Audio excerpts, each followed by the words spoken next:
किसी धर्म का नहीं है बल्कि मानवता का है। तो मतलब भगवान का कोई अस्तित्व नहीं? हवे हूँ शू कहूँ। मेरे पापा के बारे में पूछते तो मैं बता देता, उनकी डेथ हो चुकी है। जिसे कभी देखा ही नहीं तो मैं कैसे कह दूं कि वो फैक्ट है या फिक्शन। वो तो इंश्योरेंस वालों ने बताया कि भगवान धरती पर आए और मेरी दुकान तोड़ गए, इसीलिए ईश्वर को बुलाया मैंने। तू तो खुद नास्तिक है, तेरा क्या भला होगा? जा करम जले। गला सूख गया होगा, चुसो।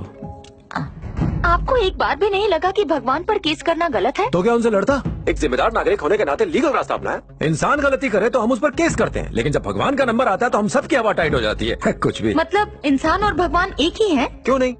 राम कौशल्या का बेटा था, कृष्णा देवकी का बेटा, और मैं अपनी माँ का। तुमने बिना वजह जन्म लिया। तुम बिना किसी वजह के पैदा हुए होंगे, मैं नहीं। यहाँ सबके जीवन का एक मकसद है। बेसी जा। तुम्हारे साथ जो भी बुरा हुआ वो शायद पिछले जन्म का पाप हो जिसकी सजा अब मिल रही है। तुम्हारा नाम क्या है? संन्यास कुमार। एक बात पूछूं कुमार, मैं भी तुम्हें एक सटाक से लाफा मारना चाहता हूँ। उसे पिछले जन्म में किए पाप की सजा मान के इस जन्म में खाने के लिए तैयार हो?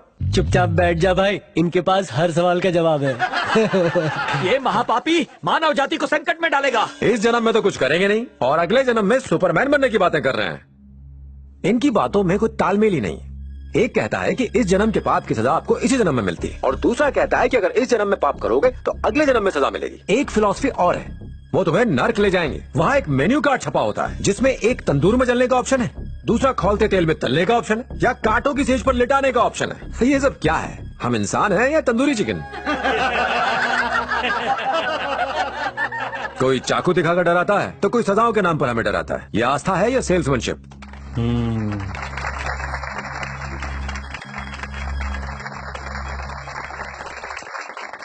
गोपाल जी कहते हैं जो भी होता है उसके पीछे दैविक शक्ति होती है। अच्छा, तुमने वो दैविक शक्ति देखी है या फिर किसी और ने उसे देखा है?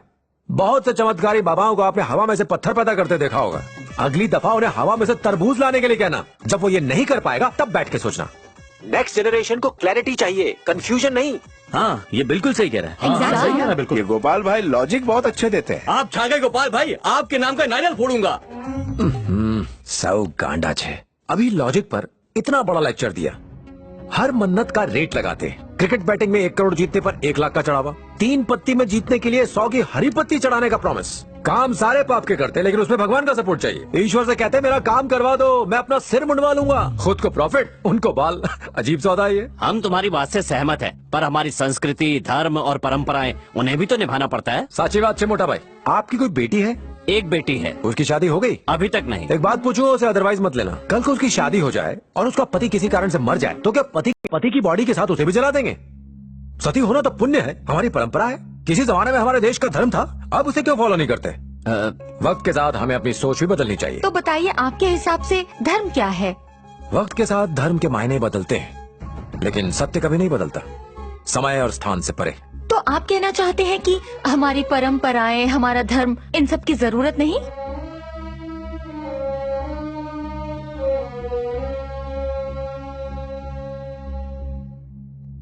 आज जिस तरह लोग धर्म को अंधे होकर फॉलो कर रहे हैं, वो एक दूसरे के दुश्मन बन गए। इससे हम अपने कर्तव्यों से विमुख हो जाते हैं और हथियार उठाने को मजबूर होते हैं। एक बात दावे से कहता हूं, इंसान एक पत्थर को भगवान बना सकता है, लेकिन अगर भगवान है तो हर इंसान को इंसान बनाकर दिखाए।